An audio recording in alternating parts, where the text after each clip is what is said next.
Navigating public transit can be a challenge, especially for individuals with mobility issues or other accessibility needs.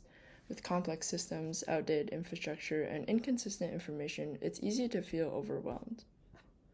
And that's where TransitAssist comes in. So, what's the problem here? Traditional transit apps often overlook important accessibility factors like elevators, ramps, and step-free routes. Secondly, people with mobility challenges often cannot have autonomy over their own routes and customizations. So, introducing TransitAssist. TransitAssist focuses on three main features: personalized routes, real-time alerts, and user feedback. Firstly, users can input accessibility requirements such as wheelchair access and visual impairments into their map settings. Secondly, real-time alerts. Users receive updates on any issues such as elevator outages or route changes in their routes. And thirdly, users can flag any accessibility issues that they encounter and improve the system for others by reporting these problems in the app directly. This is going to be a quick demo, so we're going to start up, we're going to log in, and we're going to log in using our GitHub, just to show that feature. Once that's logged in, we can see that the first name, last name, and phone number are not filled in, because these are not instructed on GitHub. We can't access any of the other sections until we fill those in. Let's fill those in with these details.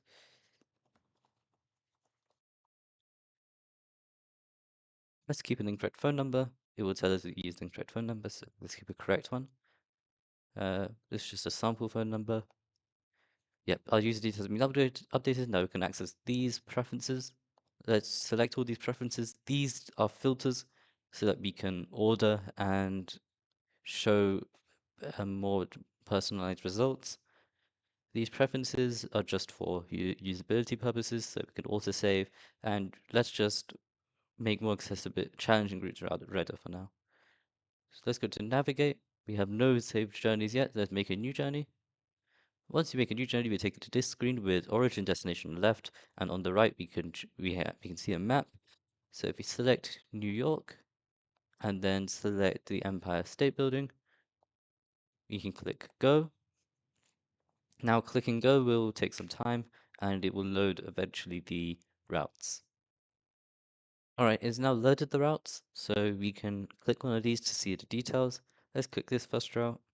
And we can see that we have certain steps. Clicking a step allows us to report issues or report successes.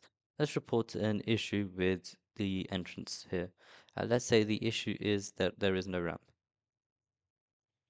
Once that's loaded, we'll see an updated screen. Alright, so the screen's updated. We can see this turn left turns onto this entrance. So we can see it's also inflected this turn left here, and there's no ramp here, and there's no ramp here.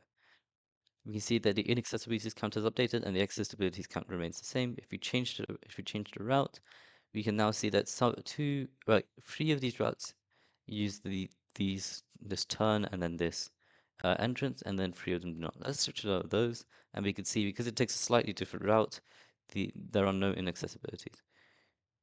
And then let's quickly.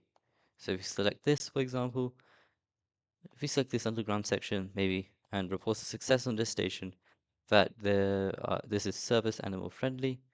Again, this will load. And we can see that this has been marked as service animal friendly and the accessibilities count is updated to 1.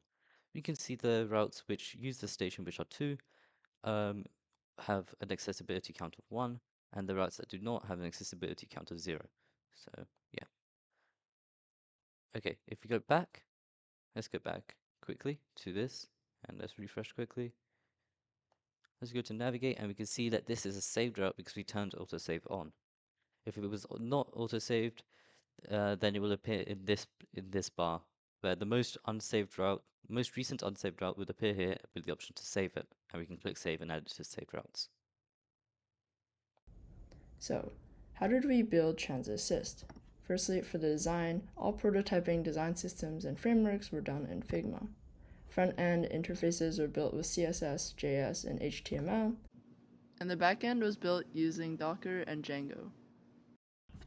So, why does this matter? Firstly, few other apps focus on prioritizing accessibility, and most importantly, we designed to fully consider the needs of all users.